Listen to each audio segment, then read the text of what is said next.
Hello everyone, currently में आपका स्वागत है। करेंटली में हम टोटल 3 न्यूज़पेपर से आर्टिकल्स लेते हैं। जैसे कि आज दिख रहा है आपको स्क्रीन पे, बिजनेस लाइन से मैंने ये आर्टिकल लिया है जो कि 2026 प्रीलिम्स के लिए काफ़ी इंपॉर्टेंट हो जाता है। उसी से लिंक्ड 2 PYQs हैं हमारे पास, इसे तो हम साथ साथ सॉल्व करेंगे ही। साथ में जो इंपॉर्टेंट इन्फॉर्मेशन इस आर्टिकल से है जो कि प्रीलिम्स एज आई सेड 2026 के लिए इंपॉर्टेंट है, उसे हम एक्सट्रैक्ट करेंगे। इसके अलावा वी हैव अदर आर्टिकल्स जो कि एनवायरमेंटल पर्सपेक्टिव से हमने the Indian express and the Hindu से लिया है, एंड टोटल 5 हम जो है जो PYQs हैं वो साथ साथ सॉल्व करेंगे। सो करेंटली आपको क्या प्रोवाइड कराता है, ऐसे आर्टिकल्स जो कि PYQs थीम पे आया हुआ है, ना कि हर एक आर्टिकल हमें बैठ के डिस्कस करना है। सेकेंडली आपका PYQ भी सॉल्व हो रहा है साथ साथ, आप डेली कुछ ना कुछ प्रीवियस ईयर क्वेश्चंस यहाँ पे डिस्कस कर रहे हो और उसे सॉल्व कर रहे हो, और उससे लिंक जो हमारे पास करंट अफेयर्स अपडेट है वो भी देखते हैं, एंड साथ साथ इसके बेसिक्स भी हम रिवाइज करते हैं। साथ में मैथ टेक्निक्स आपको मैं बताता हूँ, देन थीम्स बताता हूँ जिस पे यूपीएससी क्वेश्चन पूछता है, and there are so many things we discuss in the currently. अब आज का दिन काफ़ी इंपॉर्टेंट है, इसके पीछे का रीज़न है फेस्टिवल। सो मकर संक्रांति या शकर मकरांति की आप लोगों को ढेर सारी शुभकामनाएं। तमिलनाडु में पोंगल मनाया जा रहा है, माघ बिहू जो है वो असम में मनाया जाता है। आज की ही बात है, उत्तरायण आपको गुजरात में मनाया जाता है, एंड लोहड़ी या माघी जो है वो पंजाब में। सो ऑल टुगेदर देखो तो यूनिटी जो है इन डाइवर्सिटी का, इससे अच्छा एग्जाम्पल हमें क्या देखने को मिलेगा। फेस्टिवल एक थीम है, एंड देखो एक ही दिन मल्टीपल रीजन्स में हम फेस्टिवल मनाते हैं, डिफरेंटली भले ही मनाते हैं, बट यूनिटी तो है ना, एक ही दिन मना रहे हैं। ठीक है, तो जिस भी रीजन से आप सुन रहे हो आपको ढेर सारी बधाइयाँ। Fine. Second thing is combat. आपको पता है रजिस्ट्रेशन का जो टाइम है आज तक ही है, आपको आज रजिस्टर करवाना है। हमारा ऑल इंडिया ओपन टेस्ट जो है 24+ सिटीज़ में इसे ऑर्गेनाइज कराया जा रहा है। GS1 दैट इज़ GS का जो पेपर प्रीलिम्स का होता है, एंड CSAT का जो पेपर है, प्रॉपर जो आपको रैंकिंग मिलेगी। हम इसको मतलब अपने बेस्ट पॉसिबल मैनर में इसे कंडक्ट करा रहे हैं, तो आप लोग इसमें पार्टिसिपेट कीजिए। फाइन।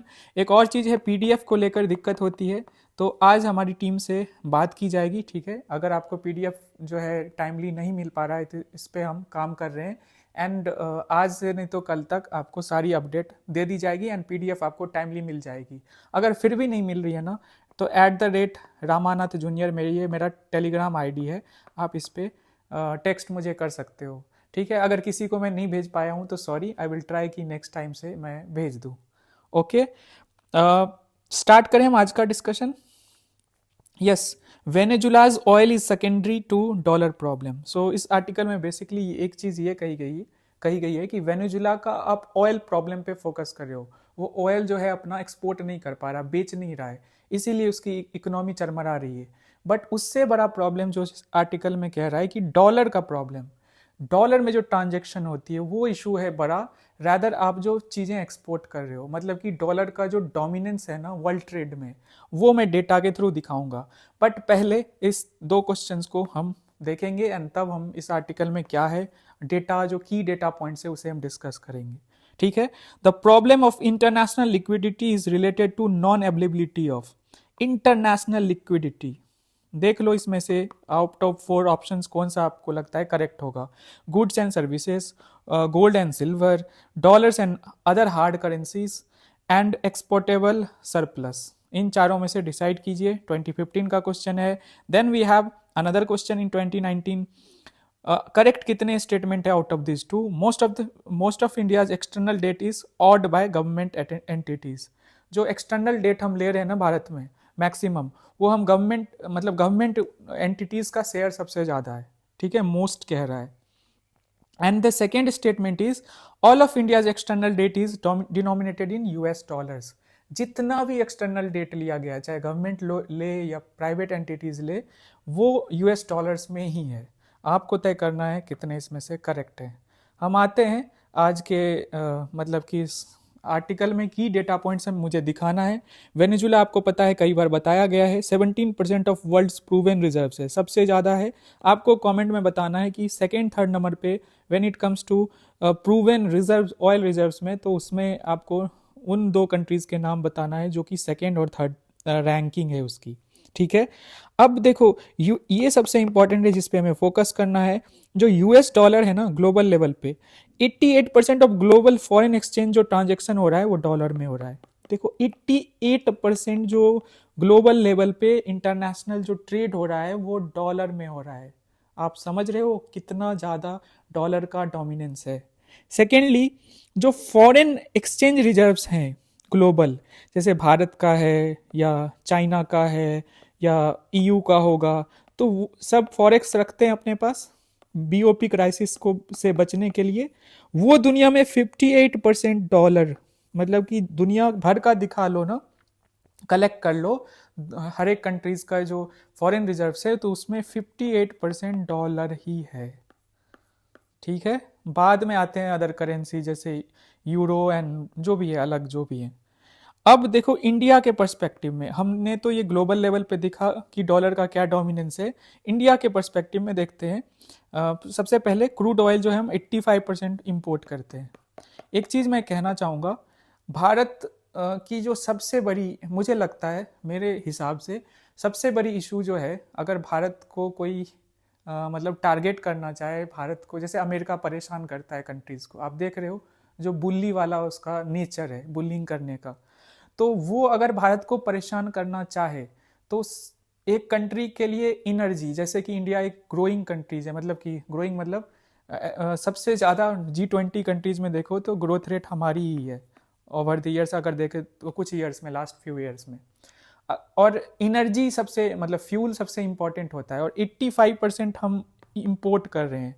सपोज इसको कट कर दिया जाए, अगर यूएस मतलब कि किसी तरीके से कट कर दे हमें जो ऑयल मिल रहा है, तो फिर हमारी इकोनॉमी पे क्या असर होगा। तो इसीलिए डाइवर्सिफिकेशन का महत्व कितना बढ़ जाता है। देन जो रेन्यूएबल सोर्स हैं, जो कि हम सेल्फ सफिशिएंसी की बात करते हैं ना, आत्मनिर्भर भारत, तो उसमें रेन्यूएबल सोर्सेज जैसे सोलर है, विंड है, या बायोफ्यूल्स हैं, या बहुत सारे सोर्सेज है, हाइड्रो जो इलेक्ट्रिसिटी की हम बात करते हैं, तो उसकी इम्पोर्टेंस क्यों ज़्यादा हो जाती है भारत के लिए। तो स्ट्रैटेजिकली देखो तो भारत ऑयल पे बहुत ज़्यादा डिपेंडेंट है अक्रॉस द ग्लोब, एंड उसकी जो फॉरेन पॉलिसी भी है ना, जो हमारा स्टांस रहता है वो थोड़ा कंजर्वेटिव रहता है, क्योंकि हमें 85% ऑयल अक्रॉस द ग्लोब मंगाना पड़ता है, इंपोर्ट करना पड़ता है। तो इस पर्सपेक्टिव से देखो तो हमारा सबसे वीक पॉइंट कह लो ना, अगर कोई कंट्री, बड़ी कंट्री, मेजर कंट्री, जो मेजर पावर है, हमें परेशान करना चाहे, तो यहाँ अगर वो हमें अटैक करे तो हमारे लिए बहुत मुश्किल हो जाएगा। ठीक है, मैं बस बता रहा हूँ, हमारे लिए बता रहा हूँ कि हमें अपनी कमियों को समझना चाहिए और उसी के अकॉर्डिंग काम करना चाहिए। जैसे कि हमने काम किया है, इसमें कोई डाउट नहीं है। हमारा 10-12 ईयर्स में देखो तो सोलर एनर्जी के पर्सपेक्टिव से जो इंस्टॉल्ड कैपेसिटी है, जो एनडीसी होता है, तो उसमें हमने बहुत अच्छा काम किया है, लेकिन अभी भी बहुत ज़्यादा ही इस पर्सपेक्टिव में हमें काम करना है। एंड जितना कम हो सके डिपेंडेंसी, अगर कम एक कंट्री पे ना हो, जैसे हम रशिया से 35% ऑयल अभी भी इंपोर्ट करते हैं, तो एक कंट्री पे डिपेंडेंसी कम होनी चाहिए। इसको आप डाइवर्सिफाई करो, बस ऑयल ही मत खरीदो, गैस जो होता है नेचुरल गैस वगैरह उसको भी आप यूटिलाइज करो तब तक के लिए, लेकिन सबसे इंपॉर्टेंट रेन्यूएबल सोर्स ही होगा फ्यूचर में। ठीक है, तो ये है। देन वी कैन सी कि 90% of India trade invoiced in dollars. देखो यहाँ पे 88% ग्लोबल लेवल पे हमने देखा था। भारत 90% जो इंटरनेशनल ट्रेड कर रहा है यूएस डॉलर में कर रहा है। अब डॉलर का मतलब यूएस डॉलर है यहाँ पे, ये मत समझना कि मैं ऑस्ट्रेलियन डॉलर की बात कर रहा हूँ। एंड 55% जो हमारा फॉरेक्स है उसमें डॉलर का डोमिनेंस है। और भी करेंसीज हैं हार्ड करेंसीज। हार्ड करेंसी क्या होती है? जिसकी वैल्यू इजिली गिरती नहीं है और इजिली ट्रांजेक्शनेबल है इन इंटरनेशनल मार्केट। ठीक है, तो डॉलर है वन ऑफ द क्या सबसे इंपॉर्टेंट हार्ड करेंसी है। ठीक है, आपने ये हार्ड करेंसी वाला स्टेटमेंट इधर देखा, इसी को मैंने समझाया है। ठीक है, सो यही है पूरा ऑल टुगेदर। तो ये डेटा आपको लिखना है, आपके प्रीलिम्स के लिए भी इंपॉर्टेंट होता है। देखो इस इन्हीं डेटा से ये डिराइव हुआ है 2 क्वेश्चंस, और कैसे मैपिंग की जाती है वो भी मैं दिखा रहा हूँ कि न्यूज़पेपर अगर पढ़ो तो पढ़ते समय कैसे ध्यान रखना चाहिए कि क्या क्या क्वेश्चन आ सकता है, और वो पता चलता है प्रीवियस ईयर से, वही मैं आपको करके देता हूँ। बस यहाँ पे न्यूज़ आर्टिकल्स डिस्कस नहीं हो रहा है, अभी कोई आर्टिकल उठाया और बैठ के उस पर आधा घंटा लेक्चर दे रहे हैं, उसका कोई पॉइंट नहीं है। मतलब आपको सुनने में अच्छा लगता है, मतलब कोई एक पार्टिकुलर टीचर है बैठ के आपको सुना रहे हैं, आपको बहुत अच्छा लग रहा है क्योंकि वो आपके फेवरेट टीचर हैं, बट उसका प्रीलिम्स से निकलने का, एग्ज़ाम क्लियर करने से कोई कनेक्शन नहीं है। And at the end of the day आप एग्ज़ाम क्लियर करने यहाँ आए हो, ना कि मतलब कि होता है ना एक टीचर आपके फेवरेट हैं। मैं सबकी रिस्पेक्ट करता हूँ, बट इम्पॉर्टेंट क्या है, स्मार्ट पर्सन को पता होना चाहिए अगर वो अपना टाइम कहीं दे रहा है तो उसको अच्छे से यूटिलाइज कर रहा है, वो एग्ज़ाम के लिए इम्पोर्टेंट है भी या नहीं, या ऐसे ही बैठ के हम पढ़ रहे हैं क्योंकि एक पार्टिकुलर सर ने बोला, क्योंकि उनको 1.5 घंटा डेली देना है, क्योंकि उनको कम से कम 8-10 आर्टिकल्स चाहे रेलिवेंट हो ना हो बैठ के डिस्कस करना है। तो हमें इस चीज़ पे ना समझने की ज़रूरत है, स्मार्ट प्रिपरेशन यही होता है। ओके, चलते हैं सेकेंड आर्टिकल पे। एक न्यूज़ आया है, उड़ती खबर है, jackal. Just give me a minute, 1 minute.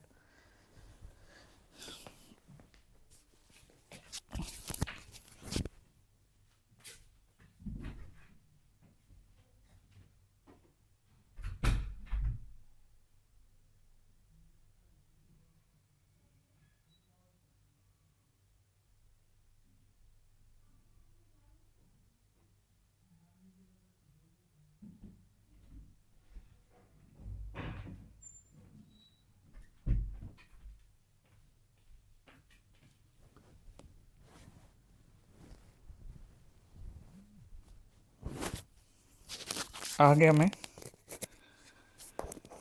बहुत सारी जिम्मेदारियां हैं मेरे ऊपर। Okay, so news Indian Express में छपा है जैकल को लेकर।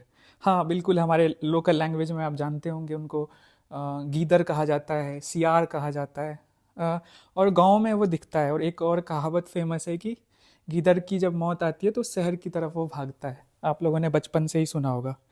तो ये न्यूज़ में है। रीज़न क्या है कि कुछ यूनियंस जो है ना, उन्होंने आरोप लगाया कि दिल्ली में जो जू है उसमें जैकल को जिंदा जलाने की कोशिश की गई है। ठीक है, ये है न्यूज़, इसी को लेकर हम जैकल के बारे में जानेंगे एंड जो प्रोटेक्शन उसको मिलती है। और एज यू नो कि wild life protection act one of the favourite themes है यूपीएससी प्रीलिम्स में, यूपीएससी का, तो उसे भी हम रिवाइज करेंगे क्योंकि डब्ल्यूपीए को अमेंड किया गया 2022 में। ठीक है, एंड अमेंड करने के बाद यूपीएससी ने प्रीलिम्स में अभी तक इस पे क्वेश्चन नहीं पूछा है, एंड मोस्ट प्रोबेबली 1-2 साल में वो आपको दिख जाएगा, इसीलिए मैं इसे सारे स्केड्यूल को रिवाइज कराऊंगा। सबसे पहले ये 2020 का क्वेश्चन है, मैंने जब फर्स्ट प्रीलिम्स दिया था। तो if a particular plant species is placed under Schedule 6 of the wild life protection act 1972, what is the implication? अगर 6th शेड्यूल में डाला जाए वाइल्ड लाइफ प्रोटेक्शन एक्ट में किसी प्लांट को, तो उसका क्या इम्प्लीकेशन होगा? देखो ये 2020 का क्वेश्चन है। 2022 में वाइल्ड लाइफ प्रोटेक्शन एक्ट को अमेंड किया गया और पहले 6 स्केड्यूल्स हुआ करते थे। ठीक है, अब ये 4 ही हो गए हैं। और जो प्लांट स्पेसीज है ना, पहले 6th शेड्यूल में उसको रखा जाता था, अब उसको ना 3rd शेड्यूल में डाल दिया गया है। ठीक है, अब इस क्वेश्चन को आप अटेम्प्ट कीजिए, अगर आपको ये क्वेश्चन पता है तो ठीक है, नहीं भी पता है तो चलेगा। इसको आप अटेम्प्ट कीजिए, आउट ऑफ दिस 4 ऑप्शंस कौन सा करेक्ट है ये आपको डिसाइड करना है। सो जैकल के बारे में आप जान लो, ऐसा स्पेसी है ये जो आपको भारत के हर हिस्से में दिखता है। साइंटिफिक नेम है कैनिस ऑरियस, जिसको हम गोल्डन जैकल के नाम से भी जानते हैं भारत में। और इसकी हैबिटेट, ये यूपीएससी प्रीलिम्स में आपको पता है कि हैबिटेट, डाइट क्या है एंड इकोसिस्टम में रोल क्या है, इस तरीके से पूछते हैं। तो हैबिटेट आपको मैंने कहा कि भारत के हर हिस्से में ये आपको दिख जाएगा, grassland, forest, scrublands, outskirts of human settlements. ठीक है, मेरे गांव में भी जैकल्स हैं और रात में वो रोते हैं, आई डोंट नो व्हाई, सो मैंने देखा है। फिर डाइट इनका क्या है, ये ओमनीवोर्स हैं, स्मॉल एनिमल्स खाते हैं। कैरियन, ये इसका मतलब होता है जो जानवर मर जाते हैं उनका फ्लैश होता है ना, उसको भी ये खाते हैं। एंड फ्रूट्स भी खाते हैं। तो ओमनीवोर्स में तो आपको प्लांट एनिमल दोनों आ जाता है। रोल इन इकोसिस्टम क्या होगा, स्कैवेंजर वाला इनका रोल है, जो वेस्ट है ना और कैरकास है ना उसको रिमूव करता है। जैसे मैंने बोला ना, फ्लैश जो है मरे जानवर के भी ये खाते हैं। ठीक है, अब हम आते हैं वाइल्ड लाइफ प्रोटेक्शन एक्ट। सो जो जिंदा जलाया गया है वो है अगेंस्ट जैकल का जो है प्रोटेक्शन, इस तरीके से कि उसे वाइल्ड लाइफ प्रोटेक्शन एक्ट के शेड्यूल 1 में डाला गया है। शेड्यूल 1 में डाले जाने का क्या मतलब है, हाईएस्ट लेवल ऑफ प्रोटेक्शन। अगर ऐसा किया गया, अगर इनको मारा गया, हार्म पहुंचाया गया, तो स्ट्रिक्टेस्ट जो पेनल्टीज हैं वो लगाई जाएंगी जो भी इसमें इन्वॉल्व है। ठीक है, तो दो इंपॉर्टेंट एक्ट्स का वायलेशन है। पहला तो वाइल्ड लाइफ प्रोटेक्शन एक्ट, ठीक है, and the second one is prevention of cruelty to animals act 1960। ठीक है, इसको बाद में देखेंगे, इतना इंपॉर्टेंट अभी नहीं लग रहा है।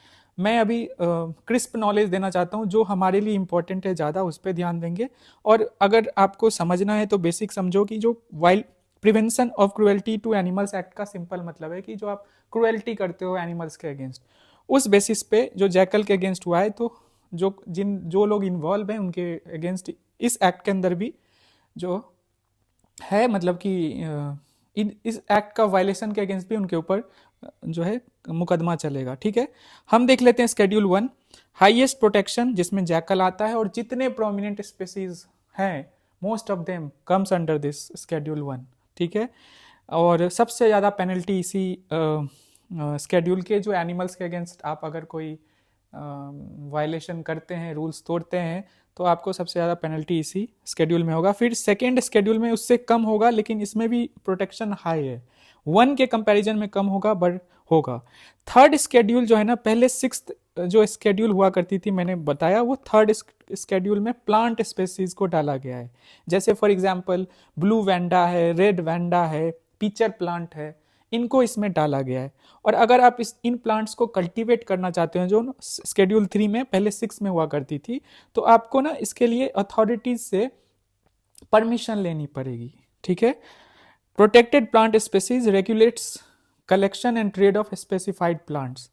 एंड द फोर्थ शेड्यूल जो है उसमें साइट्स, आपको पता है जो इंडेंजर्ड प्लांट्स एंड एनिमल्स का जो गलत तरीके से इलीगली उसको बेचा जाता है, ट्रेड होता है, इसी के लिए साइट्स जो है अपनी लिस्ट जारी करती है। उसकी भी एक लिस्ट है, जैसे WPA है ना, IUCN है, उसी तरह साइट्स भी जारी करती है। तो साइट्स के जो मतलब कि कलेक्शंस हैं, मतलब जिस तरह से वो कलेक्ट करती है, उसे हमने फोर्थ शेड्यूल में डाल दिया।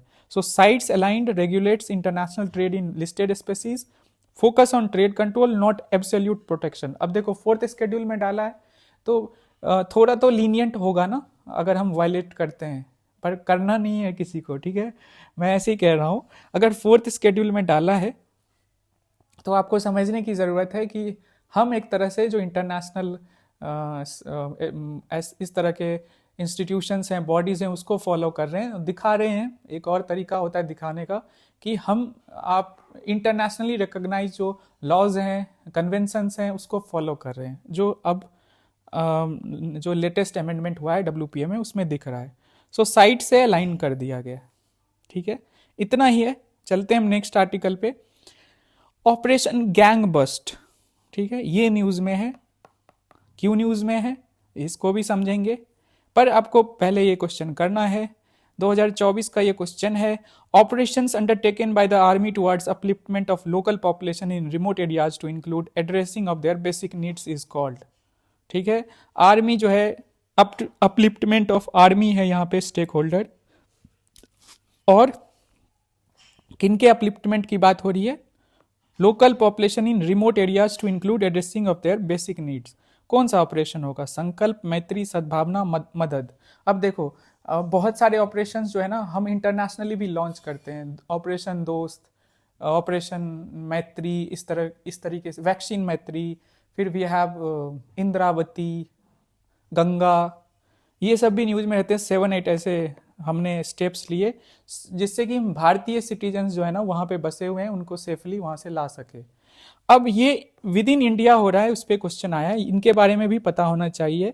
और ये यूपीएससी प्रीलिम्स में यू नेवर नो, सीएपीएफ वगैरह में पूछता है, सीडीएस में पूछता है, ईपीएफओ में पूछता है।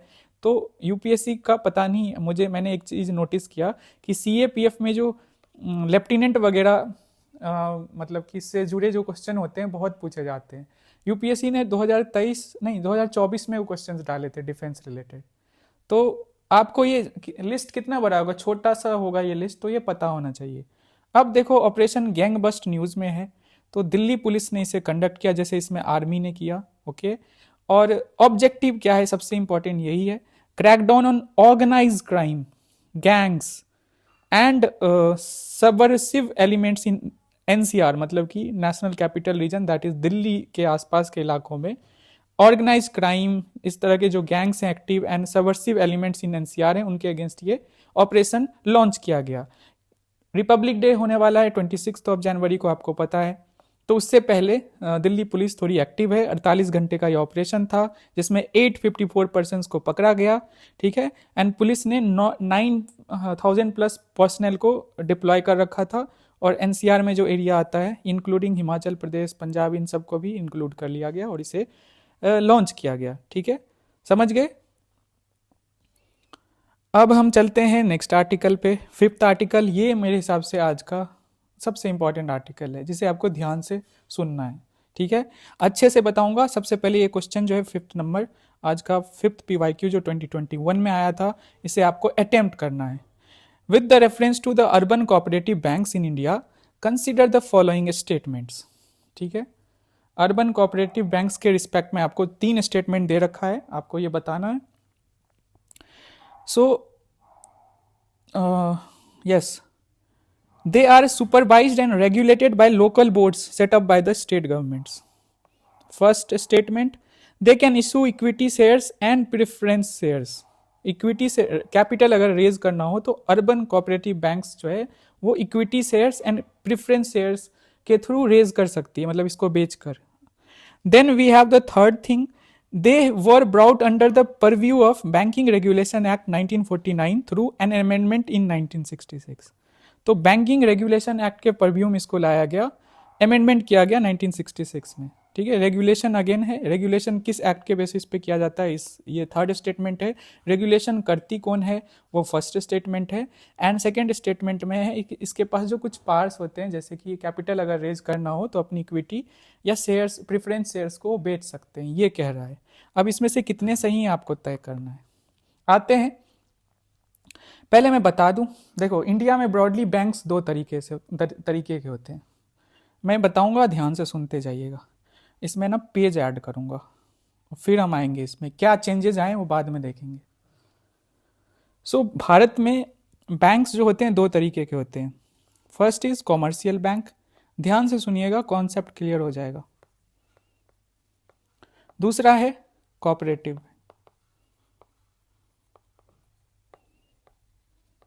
अब जो कोऑपरेटिव बैंक्स है ना, इसके भी मल्टीपल टाइप्स होते हैं, उसमें से एक जो हमें पढ़ना है आज, यूएसबी। अब कॉमर्शियल बैंक और कोऑपरेटिव बैंक्स में डिफरेंस क्या है, अलग अलग क्यों है? तो देखो कॉमर्शियल बैंक क्या है ना, इसका मकसद होता है प्रॉफिट कमाना, ठीक है, अपने कस्टमर्स को खुश रखते हुए प्रॉफिट मैक्सिमाइजेशन, नाम ही कॉमर्शियल है तो इसका मतलब समझ लो। कोऑपरेटिव बैंक्स जो होता है ना, इस तरह से ये मतलब कि बनाया जाता है कि इसमें मेंबर्स, जो कोऑपरेटिव मेंबर्स मतलब शेयर होल्डर होते हैं, ठीक है, वो मिल के कुछ लोग इसको बनाते हैं। ओके, यहाँ पे इंटरेस्ट जो है शेयर होल्डर्स का, सॉरी जो कोऑपरेटिव बैंक्स के मेंबर्स हैं ना, उनके इंटरेस्ट को सेंटर में रखा जाता है रैदर प्रॉफिट। तो इस बैंक के लिए कुछ रेगुलेशंस डिफरेंट है फ्रॉम कॉमर्शियल बैंक, ठीक है, समझ गए कि यहाँ पे जो मेंबर्स हैं ना, उनके प्रॉफिट को, उनके इंटरेस्ट को ध्यान में रखा जाता है, रैदर जो है सोनली कॉमर्शियल पर्पस पे हमें फोकस करना होता है। मैं अभी ना बेसिक तरीके से समझा रहा हूँ, हर चीज बैठ के समझाऊंगा इजीली ये तो दिक्कत होगी। अब देखो रिसेंट ईयर्स में क्या है, आपको मल्टीपल अर्बन कोऑपरेटिव बैंक्स जो है उसको लेकर न्यूज आपको देखने को मिला होगा। जैसे कि if I am not wrong 2000 Punjab कुछ करके बैंक था, if I am not wrong. आप लोग क्या नाम बता सकते हो उन बैंक्स का जो न्यूज में थी? In recent years? क्या आप लोग बता सकते हो? 3-4 ऐसे बैंक्स थे जो न्यूज़ में थे लगातार, क्योंकि गवर्नेंस फेलियर हुआ उसमें, अच्छे से मैनेज नहीं किया गया। पॉलिटिकल भी जो है डिसरप्शन हुआ, मतलब पॉलिटिकली भी जो है उसके वर्किंग को, डिसीजन मेकिंग को इन्फ्लुएंस किया जाता है। ठीक है, तो इस वजह से कुछ अर्बन कमर्शियल बैंक जो है ना उसका फेलियर हमें देखने को मिला। अब कुछ ईयर्स में ना अर्बन कोऑपरेटिव बैंक्स को लेकर आरबीआई ने लाइसेंस जारी करना बंद कर दिया। यही है न्यूज़। और अब जो है वो उसे इशू करेगी। इशू किस बेसिस पे करेगी हम उसको डिस्कस करेंगे। और जहां तक रेगुलेशन की बात हो ना यूसीबी का, उसको आरबीआई भी करती है और रजिस्ट्रार ऑफ कोऑपरेटिव सोसाइटीज। ध्यान से सुनना, इस पे फर्स्ट स्टेटमेंट था इस क्वेश्चन का जो आप लोगों ने ध्यान दिया होगा। अर्बन कोऑपरेटिव बैंक्स को जो रेगुलेशन होता है आरबीआई करती है। आरबीआई जो है फोकस करती है बैंकिंग फंक्शंस पे, प्रूडेंशियल नॉर्म्स पे, लाइसेंसिंग पे, एसेट क्वालिटी पे एंड इंश्योर्स फाइनेंशियल स्टेबिलिटी। जहां तक रजिस्ट्रार ऑफ कोऑपरेटिव सोसाइटीज है, जिसे कि स्टेट एक्ट या सेंट्रल एक्ट से बनाया जाता है। ठीक है, दोनों एक्ट से बनाया जा सकता है इसे। ये ना इसका काम क्या होता है, ये जो रेगुलेट करती है, अंदर में जो इलेक्शंस होता है कोऑपरेटिव बैंक्स के अंदर उसे देखती है, और जो कोऑपरेटिव प्रिंसिपल्स है ना उसे एडियर कर रही है पार्टिकुलर अर्बन कोऑपरेटिव बैंक्स या नहीं। तो ये चीज़ आप लिख लेना, ये आपके लिए इंपॉर्टेंट है। देन अब मुझे ये बताना है कि चेंज क्या आने वाला है। So after a gap of nearly 20 years, the RBI has proposed reopening licenses for urban cooperative banks to strengthen the sector, but with a clear preference for large financially sound cooperative credit societies. देखो, एक तरफ तो आप बात कर रहे हैं कि 20 ईयर्स के बाद आप ना लाइसेंसिंग रीओपन कर रहे हो। देखो अभी हमने देखा ना आरबीआई डुअल रेगुलेशन होता है अर्बन कोऑपरेटिव बैंक्स का, एक आरबीआई करती है, दूसरा जो है सोसाइटीज जो बनाई जाती है स्टेट एक्ट के थ्रू या सेंट्रल एक्ट के थ्रू। ओके, अब हम देखते हैं कि इसका रीओपनिंग हो रहा है। रीओपनिंग जो है वो एक कंडीशन पे हो रहा है, दो कंडीशन, मतलब कंडीशंस तो बहुत सारे हैं, बट उनको रीओपन किया जा रहा है जो कि बहुत बड़े कोऑपरेटिव सोसाइटीज हैं। जो छोटे हैं उनके लिए ऑप्शंस बहुत लिमिटेड है। Fine, so strengthen the sector, cooperative जो सेक्टर है उसको स्ट्रेंथन करने का, but with a clear preference for large, इसको इरेज करने दो, clear preference for large financially sound cooperative credit societies due to past governance failures in small जो है UCBs, that is urban cooperative banks. अब की changes क्या propose किया है? Licenses to be favored for large cooperative credit societies, not small ones, ये तो हम जान चुके हैं। Second है stricter eligibility norms, ये दो चीजें मैं समझाऊंगा। मिनिमम CRAR, CRAR का क्या मतलब होता है? कैपिटल टू रिस्क वेटेड जो रेशियो होता है, मतलब कि tier 1 capital plus tier 2 capital, and जो रिस्क वेटेड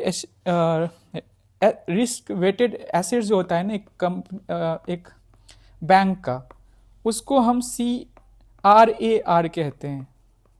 और ये 12% जो है होना चाहिए।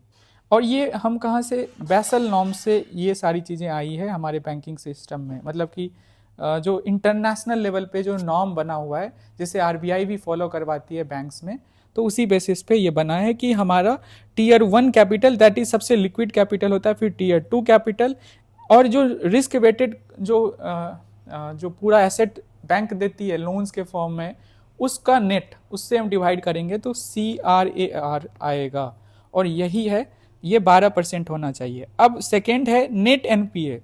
एनपीए का क्या मतलब होता है? Non performing assets.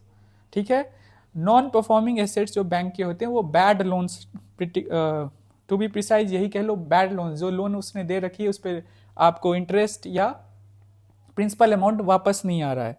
तो अब नेट एनपीए का क्या मतलब है?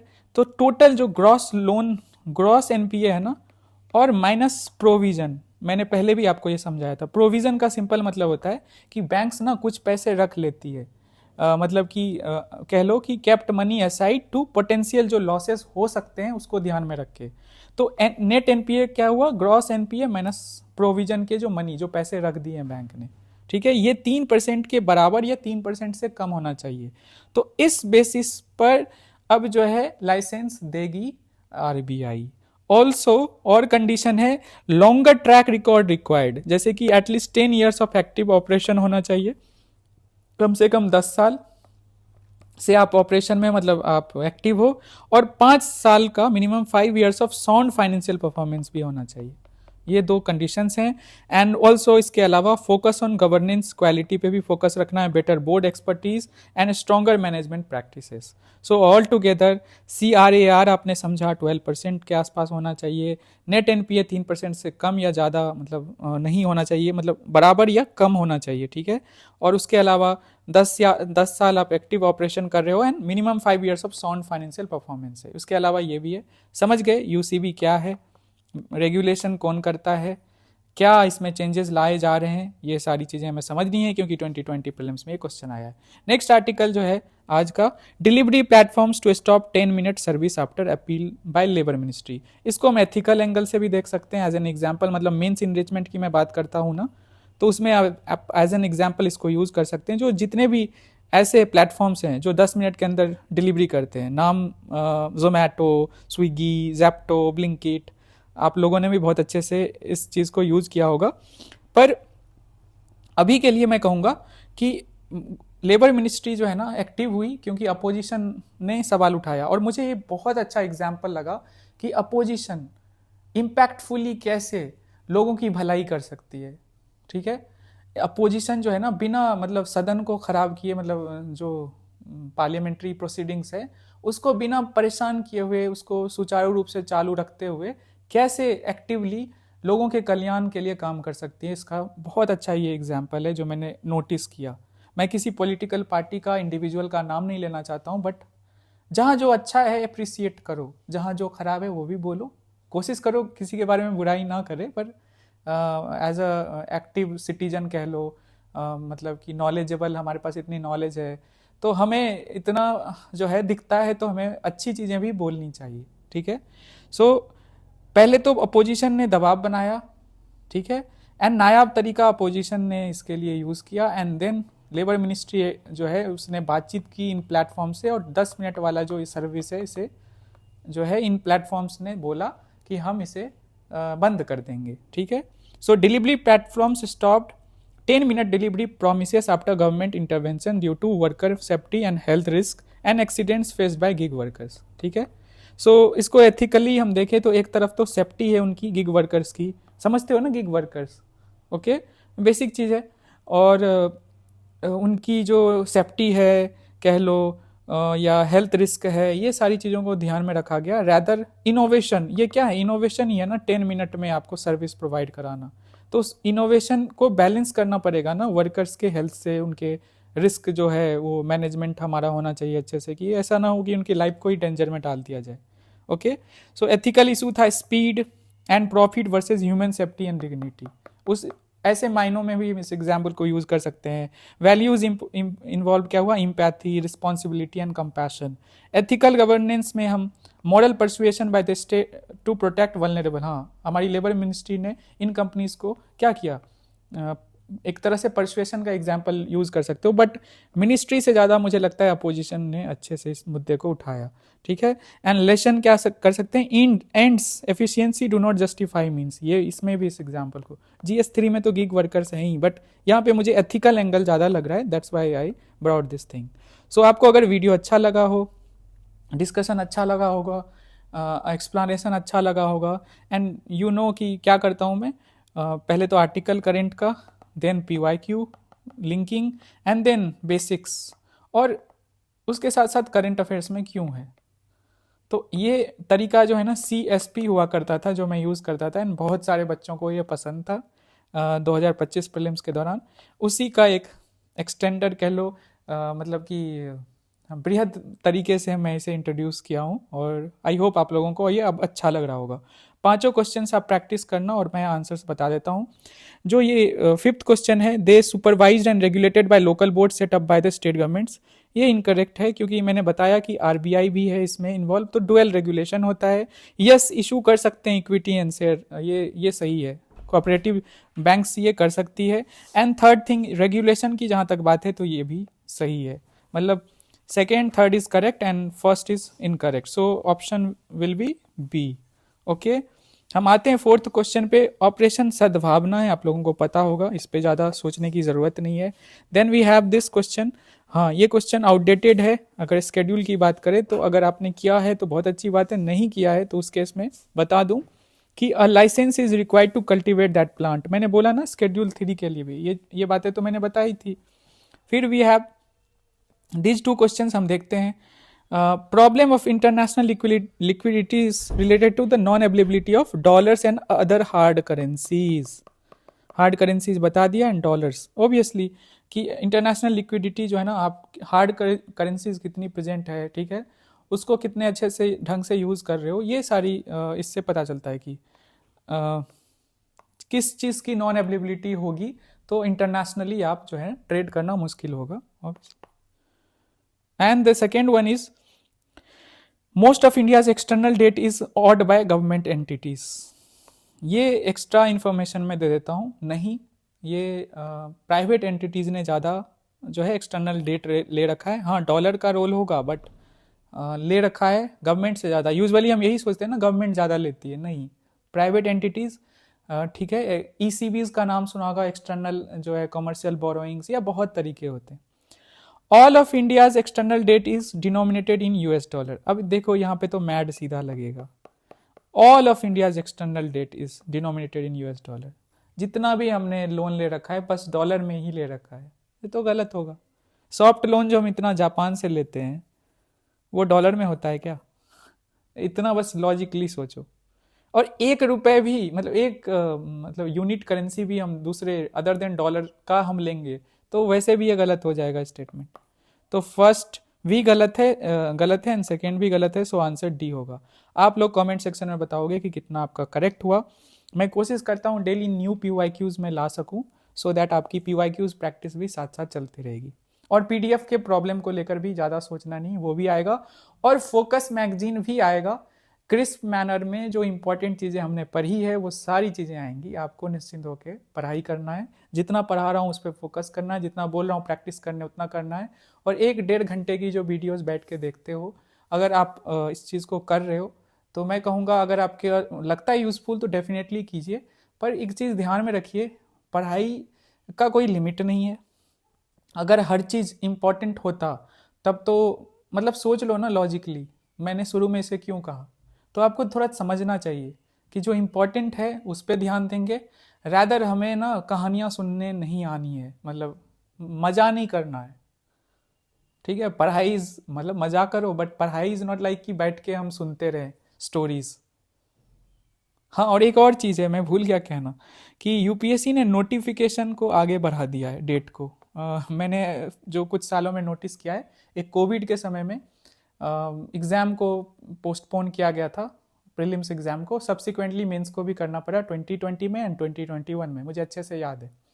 बट उस समय इस तरह की कंडीशन ही थी भारत में, जो वेव्स आ रही थी कोविड की, लोगों के जान जा रहे थे, तो वो एक अलग ऑल टुगेदर कंडीशन था।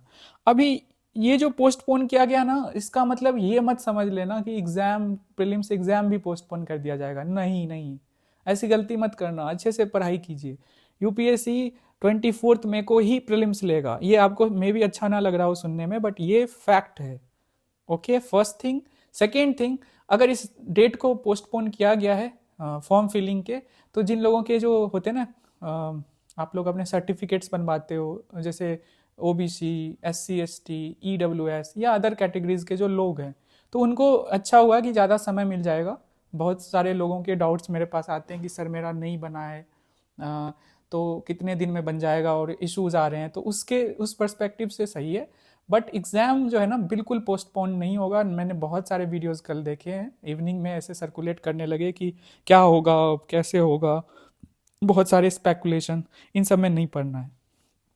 टाइम वेस्ट मत करो, यूपीएससी डेफिनेटली एग्जाम लेने वाला है 24 मई को। So that's it for today, thank you so much. Video अच्छा लगा हो तो लाइक कर दीजिए, और इस चैनल पर अगर नए हो तो सब्सक्राइब कर लीजिए। मिलते हैं हम कल। Bye, take care.